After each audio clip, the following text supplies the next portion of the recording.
Dios les bendiga, hermanos.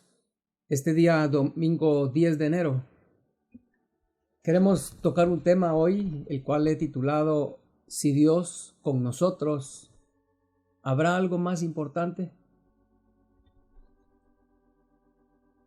En la Biblia encontramos una historia en el capítulo 5 de Daniel.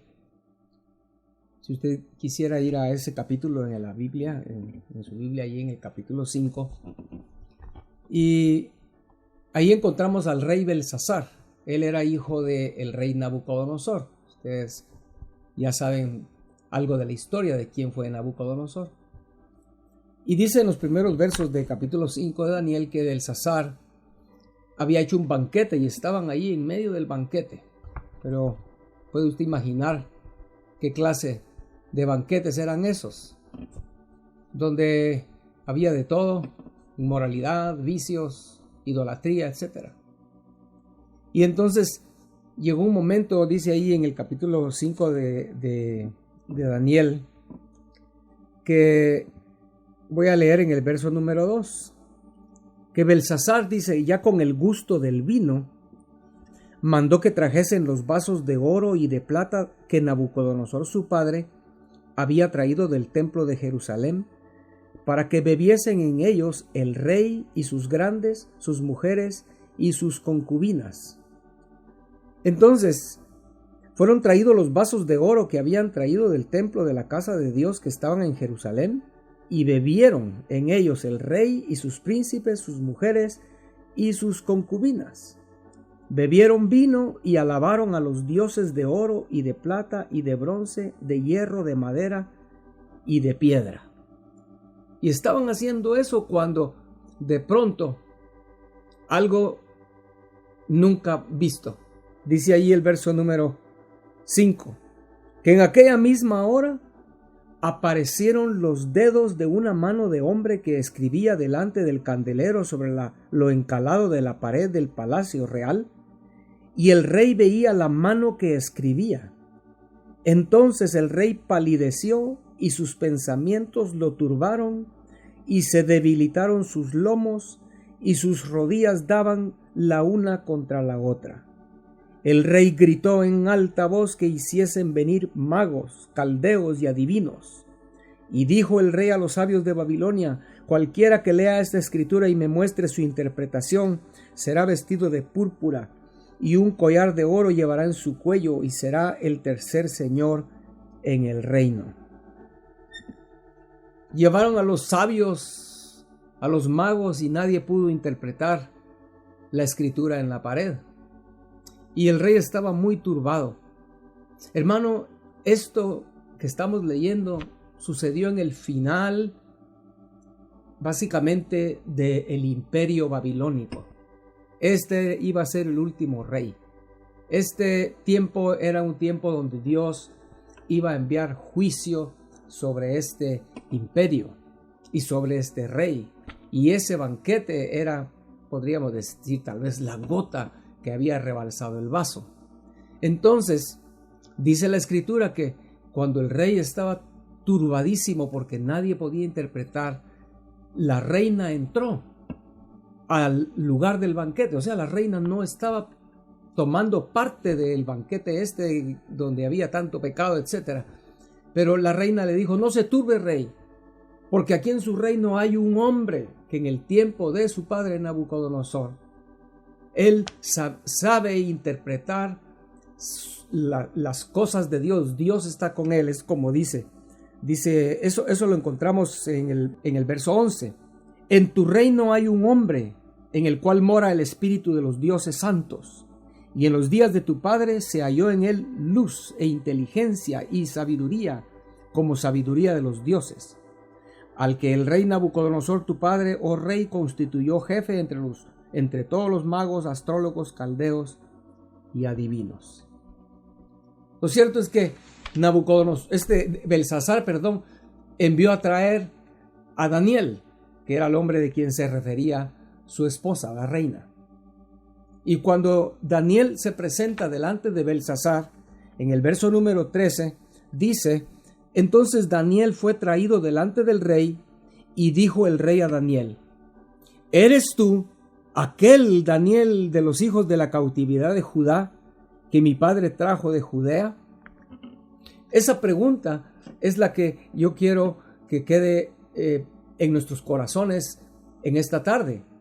¿Eres tú aquel Daniel que mi padre trajo de la cautividad? ¿Eres tú aquel mismo hombre del cual me están hablando, en quien está el espíritu de los dioses, en el quien se ha encontrado grande sabiduría? ¿Eres tú ese? Y hermanos, quiero que vayamos más atrasito en la historia.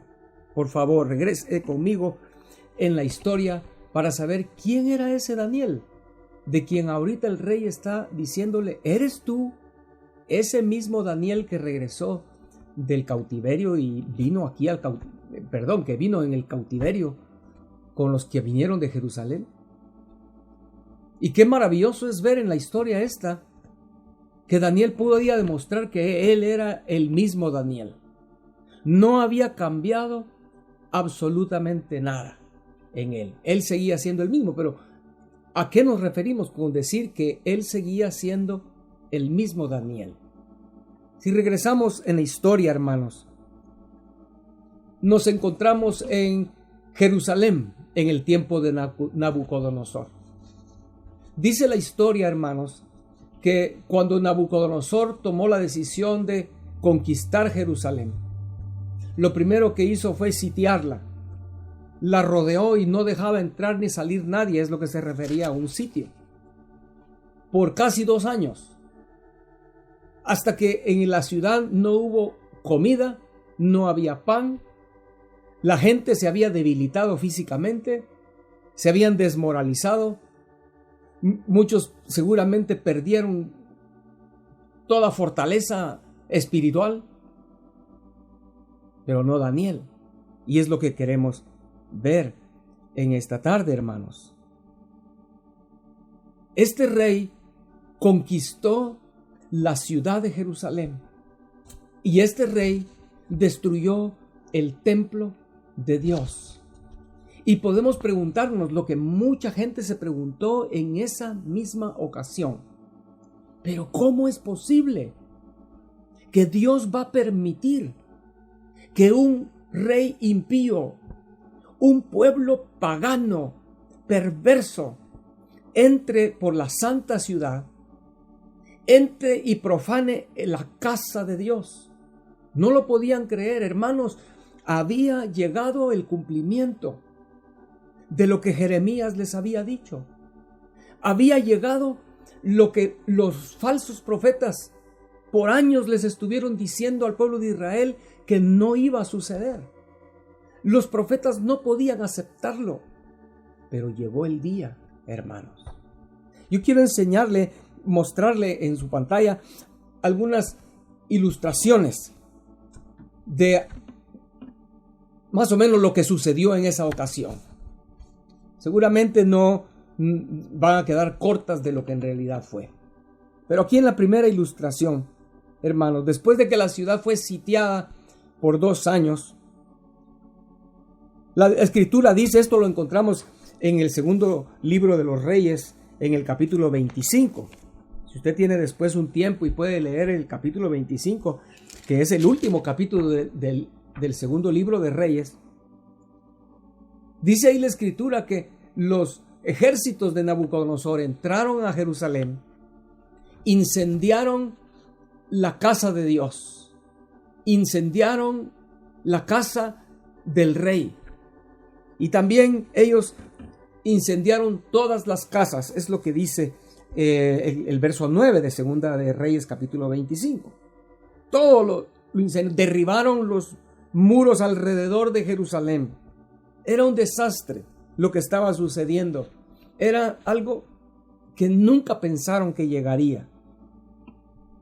Dice también la escritura que el rey Sedequías, que era el rey en ese instante, antes que los ejércitos de Nabucodonosor entraran, recuerda, estaba sitiada la ciudad, el rey Sedequías con una parte de su ejército abrieron una brecha en el muro y salieron huyendo.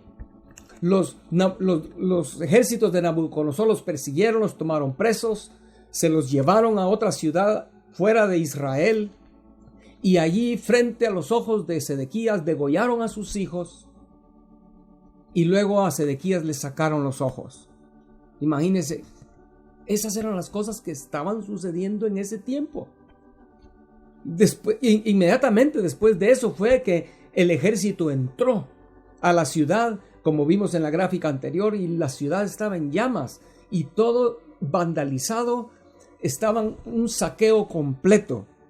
El templo, entraron al templo, saquearon todo lo que podían en el templo y le prendieron fuego. Seguramente había gente defendiendo.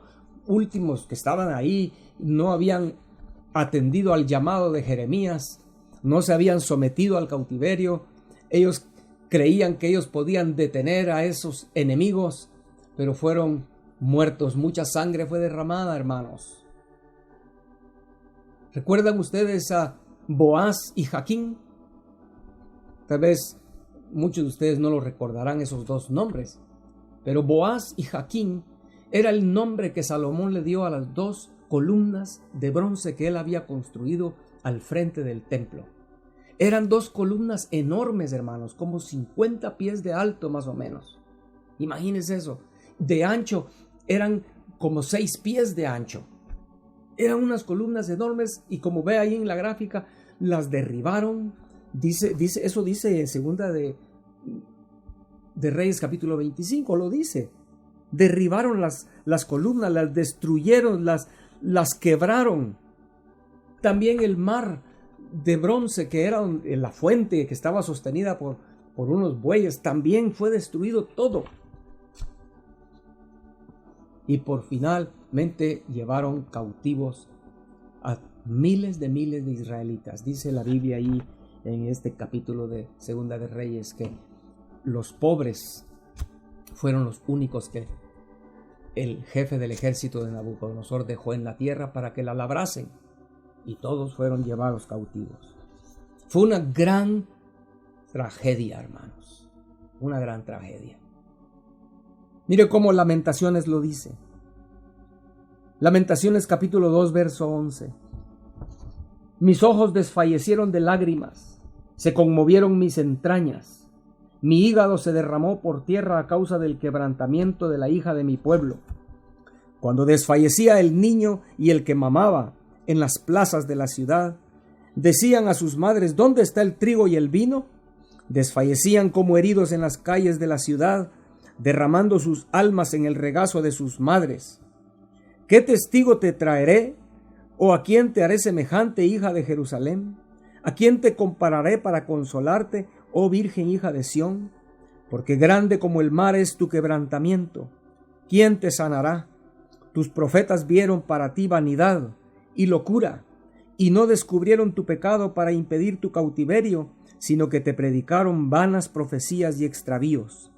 Todos los que pasaban por el camino batieron las manos sobre ti, silbaron y movieron despectivamente sus cabezas sobre la hija de Jerusalén, diciendo: ¿es esta la ciudad que decían de perfecta hermosura? ¿El gozo de toda la tierra? Todos tus enemigos abrieron contra ti su boca, se burlaron y crujieron los dientes, dijeron: devorémosla. Ciertamente es el día que esperábamos, lo hemos hallado y hemos visto. Oh, qué tremendo, hermanos, qué tremendo. Jeremías fue el que escribió esto. Él ya lo había visto, lo que iba a pasar. Hermanos, en este 10 de enero, en realidad todavía no sabemos qué va a pasar en este país. No sabemos si el Señor permitirá algo semejante a lo que estamos viendo que sucedió en Jerusalén. Una ciudad hermosa, un templo único como no ha habido otro, hermanos. 200,000 millones de dólares se calcula que era lo que había de valor en ese templo, lo que costaba ese edificio. Pero a Dios no le importó destruir toda esa belleza con tal de llevar a su pueblo al cautiverio y allí hablarle y ahí restaurar a su pueblo y sacarlo del pecado en que su pueblo había caído y se había hundido. Yo no lo sé, hermanos. Pero lo que yo quiero ver con usted, independientemente de lo que pasa, es Daniel. Ahí con los cautivos iba Daniel. No sabemos, quizás Daniel iba entre todos los cautivos solo con la ropa que llevaba puesta. Había perdido amigos, seguramente habían muerto familiares, había perdido todo, su casa, sus posesiones, su manera de vivir, todo. Ahora, en un instante, ahora iba cautivo hacia Babilonia sin nada.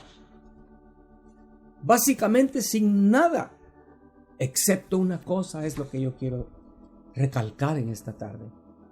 Daniel llevaba a su Dios y su Dios iba con Daniel.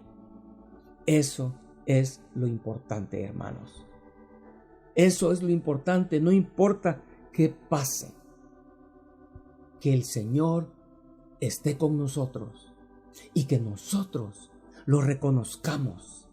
Hermanos, como dice la Escritura, que nosotros reconozcamos a nuestro Dios en todo tiempo, en todo lugar, en toda situación. Démosle honra, glorifiquémoslo, reconozcamos su poder, reconozcamos su soberanía, reconozcamos su amor precioso, reconozcamos su sabiduría infinita. Él tiene todo bajo su control. Amén. Amén. Gloria al Señor. Sabemos, hermanos, que Daniel no había perdido lo más precioso, que era la presencia del Señor. Él lo llevó. Y en medio de año tras año tras año en el cautiverio, Daniel nunca perdió esa comunión con su Dios, esa fe en su Dios, esa confianza en su Dios. Romanos capítulo 8, verso 35 al verso 39. Tal vez hoy eso hace más sentido para nosotros, hermanos. Tal vez estas palabras hoy sí tienen que resonar mucho mejor en nuestros corazones. Hoy, 10 de enero del año 2021. Y yo sé que usted que me escucha sabe a qué me refiero. El día que estamos viviendo hoy, hermanos. Quiero decirle que el número 10 es número de prueba en las Escrituras. Y hoy es 10 de enero. Y dentro de 10 días, hermanos, sabremos si se consumó la injusticia y la maldad y el engaño más grande que hemos visto en este país. Pero Romanos 8, 35 al 39 para nosotros debe ser algo que nos afirme hoy, hermanos. Yo lo leo, comenzando en el verso 35. ¿Quién nos separará del amor de Cristo? ¿Tribulación o angustia? ¿O persecución? ¿O hambre? ¿O desnudez? ¿O peligro? ¿O espada? Como está escrito, por causa de ti somos muertos todo el día, somos contados como ovejas de matadero. Antes, en todas estas cosas somos más que vencedores por medio de aquel que nos amó. Por lo cual estoy seguro de que ni la muerte, ni la vida, ni ángeles, ni principados, ni potestades, ni lo presente, ni lo porvenir, ni lo alto, ni lo profundo, ni ninguna otra cosa creada, nos podrá separar del amor de Dios, que es en Cristo Jesús, Señor nuestro. Amén. Nada puede separarnos si confiamos en su amor, si confiamos en su poder, si confiamos en nuestro Padre. Y Daniel, volviendo a Daniel, hermanos, en el capítulo 5. En ese momento del capítulo 5 ya habían pasado años. Nabucodonosor ya había muerto.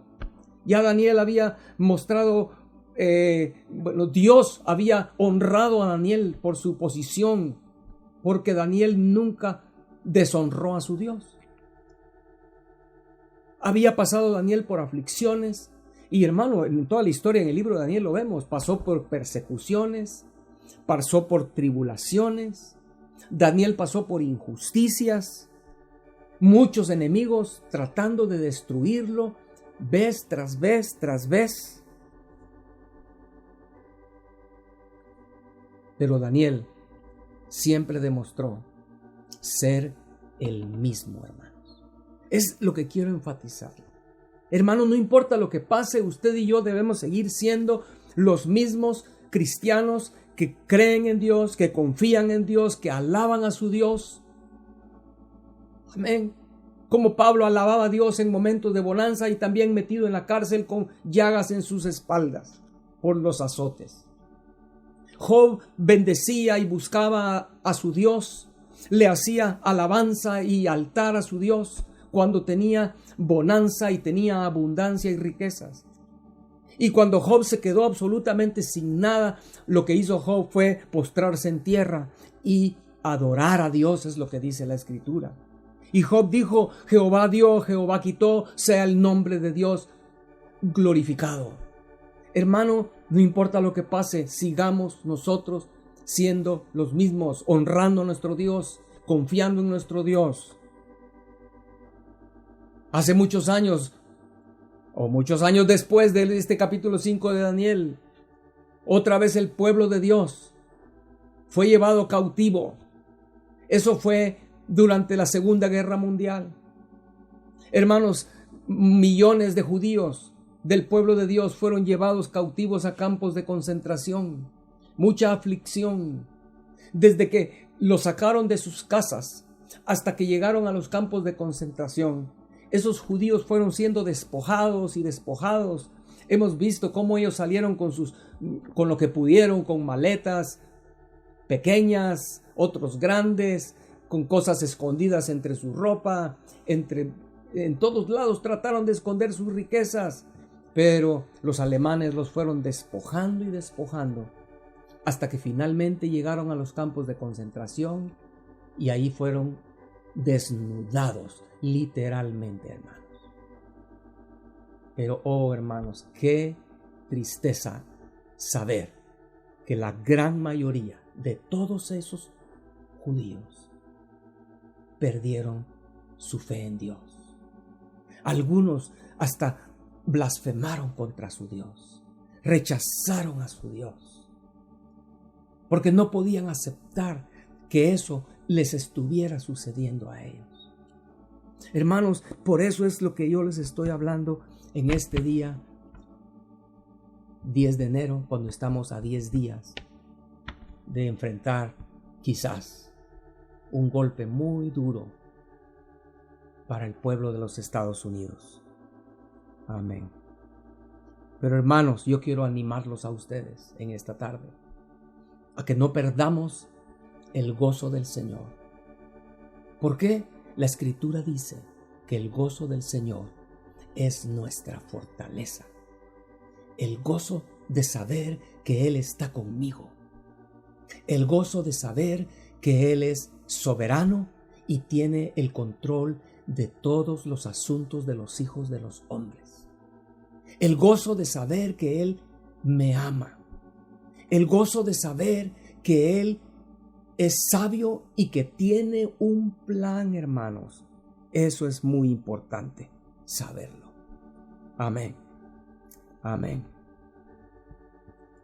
Este jueves que acaba de pasar, sabemos, ¿verdad? Fue el día donde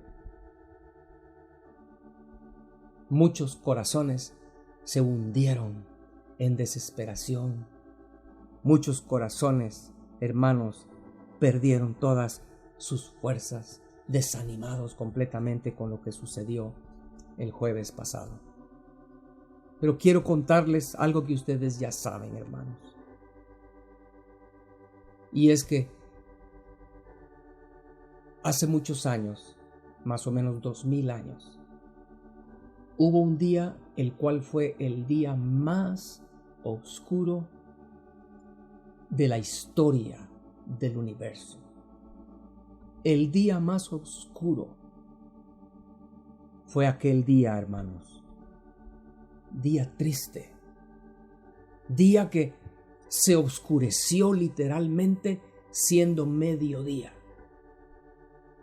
¿Por qué? Porque ese día el Hijo de Dios inocente, sin pecado, fue llevado como cordero al matadero.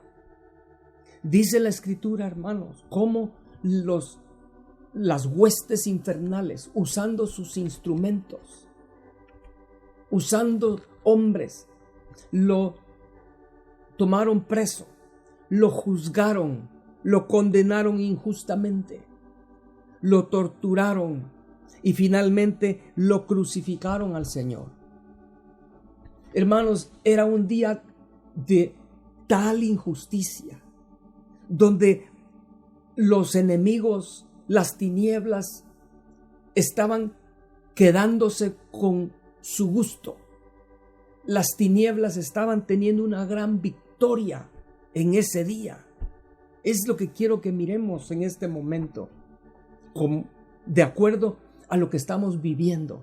En aquella ocasión, los demonios y todos los perversos en esta tierra bailaban, cantaban, se burlaban.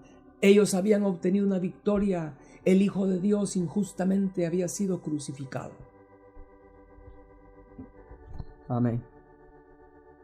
La Biblia dice literalmente en Lucas, hermanos, que cuando el Señor murió en la cruz, la gente que estaba presente se volvía hacia sus casas golpeándose el pecho, porque se daban cuenta y sentían lo terrible que acababa de suceder.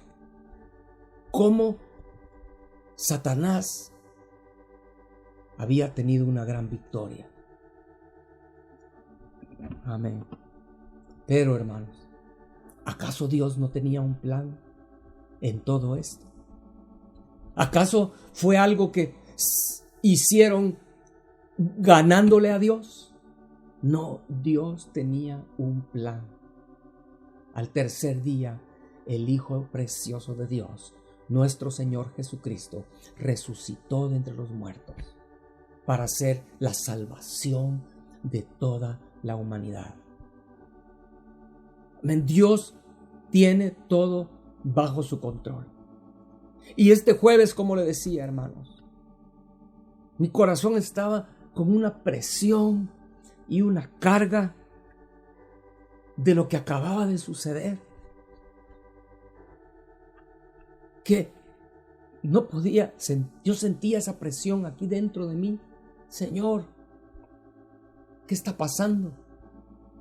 Hermanos, y el Señor me dio este pasaje que voy a leerle. El Señor me fortaleció, pero en un instante. Y por eso estoy compartiéndole esto a usted, porque yo quiero invitarlo para que lo reciba y que también tu corazón, hermano, sea disipada las dudas, sea disipada esa angustia que se siente por lo que estamos viviendo y seamos fortalecidos. El Señor me dio esta porción, Habacuc capítulo 3. Vamos allí, por favor. Habacuc en los profetas menores, capítulo 3. Y voy a leer el verso 1 al 2 y luego leo el verso 10 y luego seguiré adelante hasta el verso 18. Por favor. Es en el Nuevo Testamento, en el Antiguo Testamento, los profetas menores, que son los últimos libritos que aparecen antes de que termine el Nuevo Testamento. Y en Habacuc, capítulo 3, leo el verso 1, hermano. Oración del profeta Habacuc sobre Sigionot. Oh Jehová, he oído tu palabra y temí. Oh Jehová, aviva tu obra en medio de los tiempos. En medio de los tiempos, hazla conocer. En la ira, acuérdate de la misericordia. Amén. Prestemos nuestro corazón a esto. Señor, en la ira, acuérdate de la misericordia. Amén. Luego vamos al verso número 10. Comenzando a leer en el verso 10, dice la Escritura así: Te vieron, tuvieron temor los montes. Pasó la inundación de las aguas, el abismo dio su voz, a lo alto alzó sus manos. El sol y la luna se pararon en su lugar, a la luz de tus saetas anduvieron, y al resplandor de tu fulgente lanza. Con la ira hollaste la tierra, con furor trillaste las naciones. Saliste para socorrer a tu pueblo, para socorrer a tu ungido. Traspasaste la cabeza de la casa del impío, descubriendo el cimiento hasta la roca. Horadaste con sus propios dardos las cabezas de sus guerreros, que como tempestad acometieron para dispersarme, cuyo regocijo era como para devorar al pobre encubiertamente. Caminaste en el mar con tus caballos sobre la mole de tus grandes aguas. Oí y se conmovieron mis entrañas. A la voz temblaron mis labios. Pudrición entró en mis huesos y dentro de mí me estremecí. Amén. O sea, lo que acabo de leer es que el profeta ve el juicio de Dios que estaba cayendo. Así como sucedió en el cautiverio, en el tiempo de Daniel. Era el juicio de Dios cayendo sobre su pueblo. Ni siquiera todo el bien que hizo el rey Josías pudo detener que el juicio cayera, hermanos. Dios se lo mandó a decir a Josías. Josías le dijo: tú eres un Dios, un rey muy justo, un rey que quebrantó su corazón al oír mi palabra, pero yo no puedo detener el juicio por causa de las maldades, principalmente aquellas abominaciones que Manasés había hecho. Entonces, hermanos, Dios envió ese juicio. Y cuando Dios lo envía, nuestros corazones tal vez se turban. Pero, hermanos, por eso Habacuc dice aquí, y quiero leerlo, y esto es lo que el Señor trajo a mi corazón, tanto gozo y fortaleza. Leo la segunda parte del verso 16. Si bien estaré quieto en el día de la angustia, cuando suba el pueblo, el que lo invadirá con sus tropas. Aunque la higuera no florezca, ni en las vides haya frutos, aunque falte el producto del olivo, y los labrados no den mantenimiento, y las ovejas sean quitadas de la majada, y no haya vacas en los corrales, con todo yo me alegraré en Jehová, y me gozaré en el Dios de mi salvación. Jehová, el Señor, es mi fortaleza, el cual hace mis pies como de ciervas, y en mis alturas me hace andar. Amén. Esa es una palabra para usted y para mí, cristianos, aquellos que conocemos al Señor, que hemos creído en el Señor, hermanos. Si su presencia está con nosotros, vuelvo a preguntar, ¿habrá algo más importante? Que te quite la paz, que te quite el gozo, que permita que entre aflicción, que permita que tú te decepciones completamente. Hermano, tú y yo, como Daniel, debemos permanecer siempre siendo los mismos, aquellos que confían en Jehová.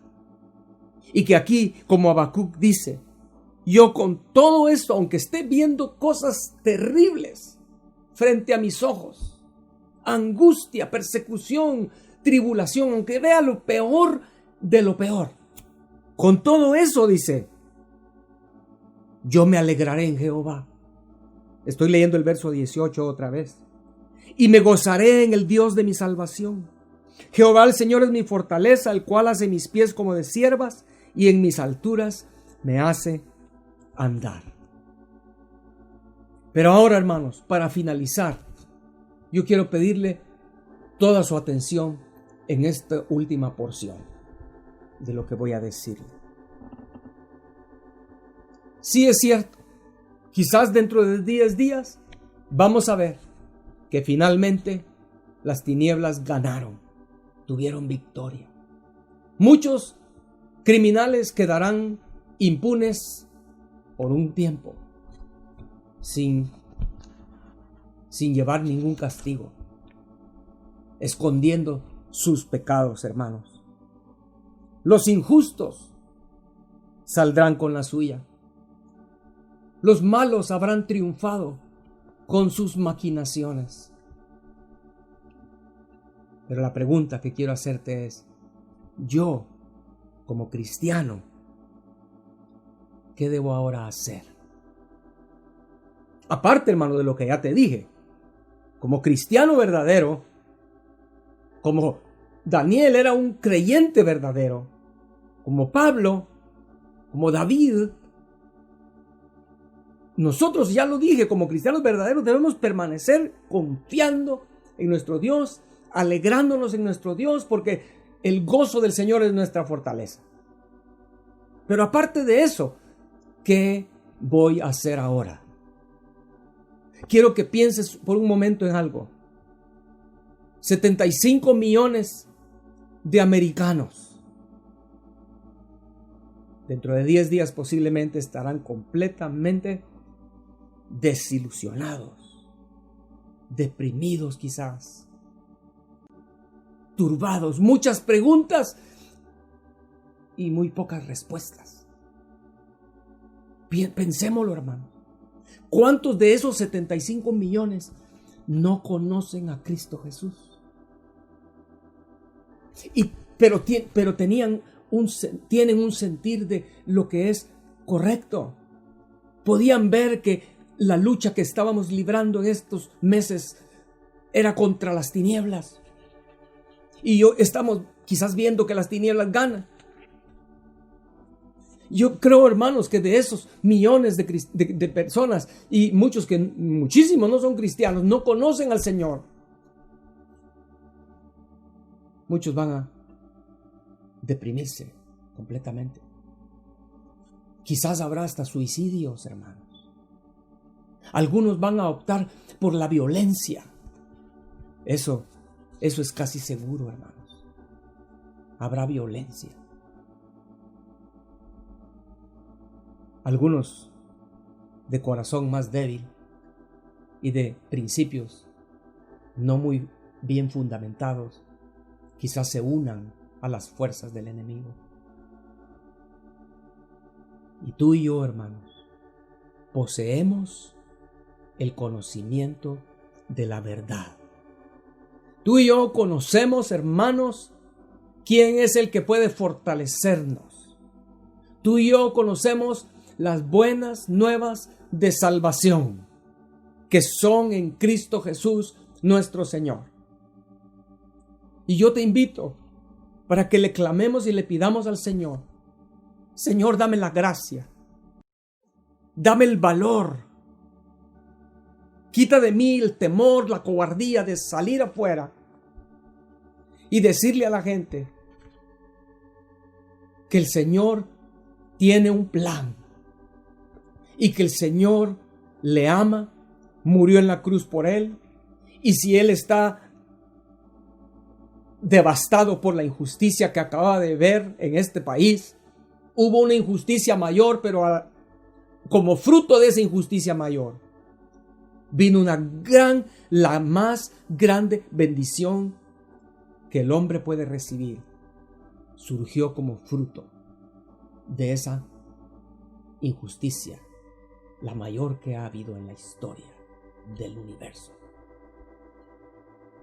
Salgamos y traigamos bálsamo al corazón de estas personas, hermanos, y hablémosles que Dios tiene todo bajo su control.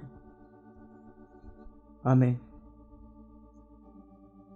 Que Dios está con su pueblo, hermanos.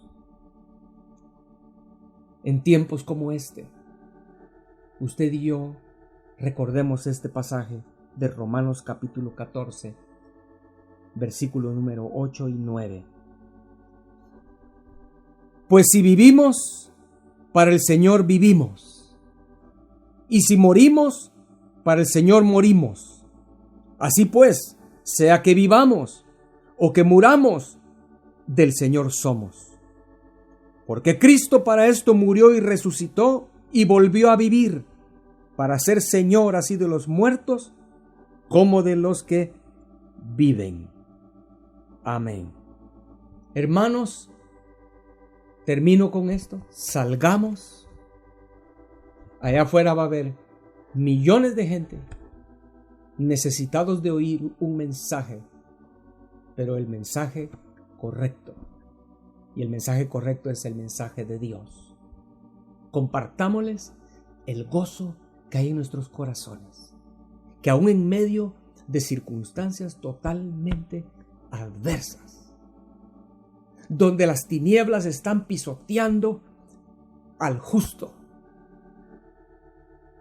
salgamos y compartámosles el tesoro que usted y yo tenemos, hermano. Y es el gozo de tener a Cristo Jesús con nosotros. Amén. Ojalá que a ti esto te traiga ese gozo, te traiga esa paz en tu corazón, hermano. Yo te invito a que leas nuevamente esos pasajes de Habacuc. Lee nuevamente los pasajes como leí hoy en Romanos capítulo 8. Si Dios con nosotros, ¿quién contra nosotros? ¿Quién nos va a separar del Señor? Nada va a separarnos. Hermanos, vuelve a leerlo, hermano. Cerremos nuestros ojos, por favor, y oremos en esta hora, dándole gracias al Señor y pidiéndole, además de darle gracias por la fortaleza de su presencia en nosotros, el gozo de Él en nosotros. Señor, dame también el valor y la fuerza de salir. La carga en mi corazón por esas personas que hoy están aplastadas, pero necesitan una palabra. Y la única palabra que puede levantar al hombre es la palabra de Dios. Señor, danos la fuerza para salir y hablar tu palabra, Señor. No nuestras palabras, sino tu palabra. Amén. Ora conmigo, por favor. Señor, te pedimos en esta hora, en primer lugar, queremos darte gracias, porque tú estás con nosotros. Señor, tú prometiste nunca dejarnos y lo has cumplido. Señor, y tu presencia nos llena de gozo. Señor, y no vamos a dejar de alabarte, de exaltarte todos los días de nuestra vida, Señor. Señor, y con ese gozo queremos suplicarte en esta hora que no lo guardemos para nosotros solamente. Señor, danos valor, danos fuerza, danos sabiduría y pon palabras en nuestra boca. Pon una carga por las personas que estarán y están muy dolidos, aplastados, están con mucha incertidumbre. ¿Qué pasó? ¿Qué está pasando? Señor, por amor de tu nombre. Y quizás, seguramente, muchos cristianos también están desmayados. Danos, Señor, por favor, una carga por esta gente y que salgamos y les compartamos el único mensaje que vale la pena, las buenas nuevas, la palabra de Dios, lo único que va a rescatar al ser humano de cualquier hoyo profundo donde se encuentre. Muchas gracias, Señor. Te doy gracias porque tú eres nuestro Dios y tu gozo es nuestra fortaleza. Gracias, Padre, en el nombre precioso de tu Hijo Jesucristo. Amén. Amén. Dios te bendiga, hermanos. Con la ayuda del Señor nos estaremos congregando el próximo domingo. Amén.